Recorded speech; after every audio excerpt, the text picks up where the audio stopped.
Wato kun wata rana yara ina cikin tafiya ina jin yunwa gashi ban da kuɗi a jikuna. Kun san me nayi?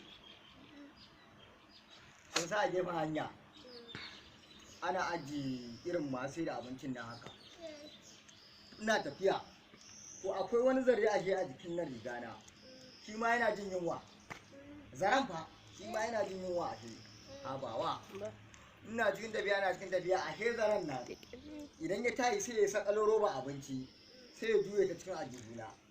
Idan muka yi gaba sai ya sakalo roba abinci sai ya juye mun ita cikin ajihuna.